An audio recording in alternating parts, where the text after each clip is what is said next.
welcome to this video on atomic structure. First, I want to give you a piece of advice. You should never trust an atom because they make up everything. Huh? I know you like that one. I can hear your laughter right now. Alright, here's what we're doing today. By the end of this lesson, my hope is that you'll be able to calculate mass number, given the number of protons and neutrons in an atom. You'll be able to use atomic number to identify an element and the number of protons in an atom of it, and compare the number of neutrons in different isotopes of the same element. Okay, so let's start off. What the heck is an atom? An atom, used to be thought that atoms were the smallest, most indivisible thing in the universe. We now know that atoms themselves are made up of particles, that they themselves are made up of particles, and there are lots of really tiny things out there, but we still use atoms because they are the smallest unit of matter that has the characteristics of a specific element. And a lot of what we do really focuses on atoms. Atoms cannot be broken down by ordinary chemical methods. You can't use a chemical reaction to take apart an atom, and that's kind of a key thing. But you can take apart atoms using extraordinary methods. And by extraordinary, what I really mean are nuclear methods, right? So it was cracking the atomic code, understanding what's going on inside of atoms, most of which occurred at the beginning of the 20th century, that unlocked the ability to do great and terrible things. And among the great and terrible things were nuclear weapons. So to just give you a sense of this, let me show you this video. The world's most powerful nuclear bomb, or at least the most powerful one ever detonated, was called Tsar Bomba. This was a test that occurred in October of 1961 in the very farther northern reaches of Russia, what was at the time the Soviet Union. 57 million megatons, which is 57 million and then 3 more zeros, tons of TNT equivalent.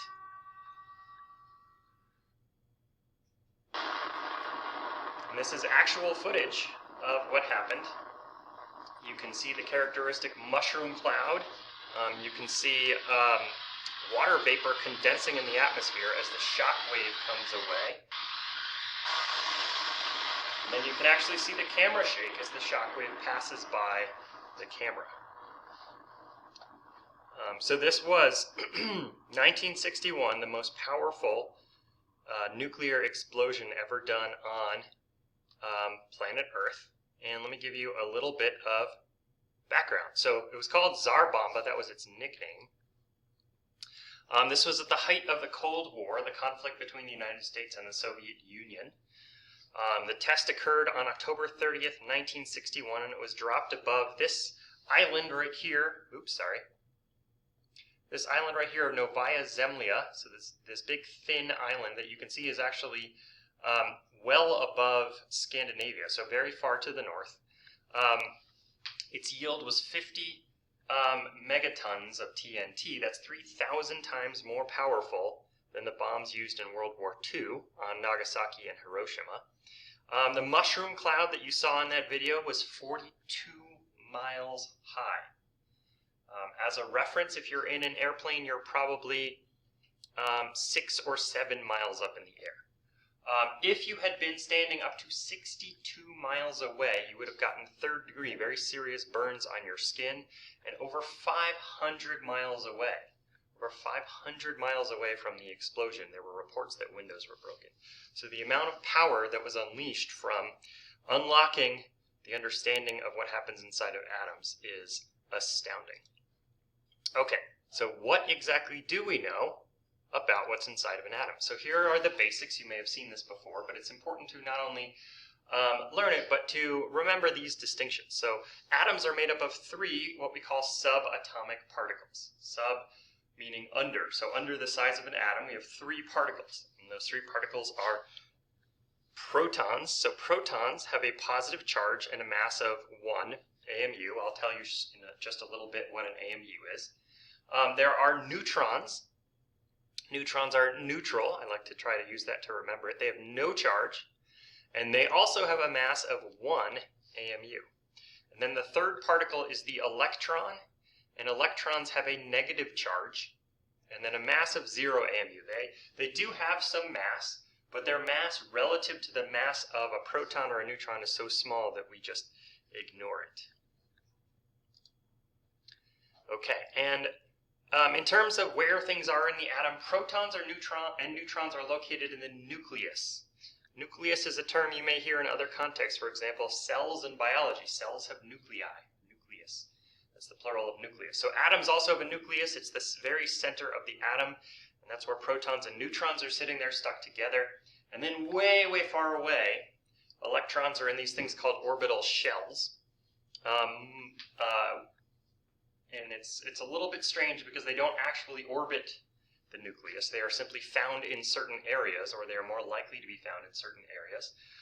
And that means that most of the atom is actually empty space. Most of the atom is actually empty space. So an analogy for the size of an atom is, imagine a football stadium. If you placed a golf ball on the 50-yard line, that would be the nucleus, and the electrons would be spinning around or visible somewhere where the lights are up at the very top of the stadium. So most of an atom, which means most of matter, is actually empty space. And so what are elements? You may have seen this before. This is the periodic table of elements listing all of the distinct elements that we have, many of which are found on planet Earth and some of which only exist in laboratories where they've been forced to exist for brief periods of time. But elements are made up of one type of atom and can't be broken down into other substances by ordinary chemical means. So that is just like the definition I just gave you of an atom. And the key to it is that the same element is, atoms are the same element if they have the same number of protons, right? The same number of protons gives you the same element. It's that set of protons gives you the characteristics of an atom. Change the number of protons, you have a totally different element. And it can be a really big difference, right? So neon has 10 protons. That's a gas. You may have seen it in neon lights. You add one more proton to that, you all of a sudden have sodium, which is a metal. So the number of atoms really determines everything, the number of protons really determines everything about the element.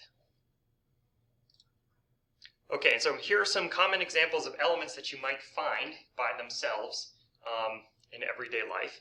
So carbon is everywhere. We, living things, are based on carbon. Carbon is also, interestingly enough, what diamonds are made out of. Diamonds are not actually rare at all, even though they're often expensive. They're not rare because they're made out of carbon, one of the most common elements on planet Earth. It's just that carbon has been squished and squeezed and put under a lot of pressure to form the special crystal structure that you get in diamonds. Oxygen obviously is in our air and needed for us to breathe and to live. Silicon is all over. It's what you see, and that's what glass is made out of. Iron, you may have something like a cast iron pan on your stove, which is just iron, or you have steel, which is majority iron. Silver, obviously maybe you have silver jewelry or even silver silverware. Most silverware is actually made out of stainless steel, but sometimes people actually have old-fashioned silverware. And then gold, usually in jewelry, but also found in some technological applications, like if you have a really fancy set of headphones, you might have a gold plating on the plug.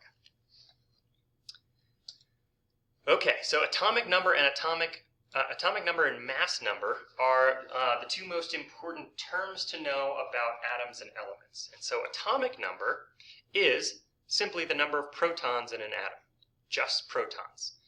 And every element has its own atomic number. So atomic number goes with each element and tells you how many protons there are. So for example, this little symbol over here is a C for carbon, and the atomic number is 6. So you right away know it has 6 protons in its nucleus. Every carbon atom has 6 protons. Then the mass number is that number of protons plus the number of neutrons in an atom. So for example, over here, our same carbon atom, it has an atomic number of 6. Its mass number, its protons plus neutrons, is 12. So there must be 6 neutrons adding enough mass to get to that mass number. Now you can vary mass number in the same element depending on the number of neutrons. You can't vary the protons, you can't vary the atomic number without changing the element entirely, but you can vary the number of neutrons and thus the mass number of an atom. And then, as I mentioned earlier, mass number uses the unit AMU. AMU stands for atomic mass unit, and it is simply a unit that we have made up to represent the mass of protons and neutrons and to make this a little bit easier. So for example, we would say that this isotope of carbon right here, and you'll see in another video what isotopes are, has a mass of 12 AMU. So right there, 12, it has AMU. There is no unit for atomic number, it's just a number, and it happens to be number of protons. Okay, so here's an example of something you might have to do. Let's say you're given this lithium atom. What are the atomic number and the mass number of lithium? So for atomic number, we're going to have to go and look for the number of protons, and we see it's 3, right? So atomic number, that's 3. That was pretty easy. We just had to look for the protons. Mass number, we have to look for protons plus neutrons. So I'm going to add these two numbers. 3 plus 4 is going to give us 7. So this is 7, and remember our unit is AMU. So atomic number 3, mass number of 7 AMU, and that's a lithium atom for you. All right, I hope that helped. That's it for this video. See you next time.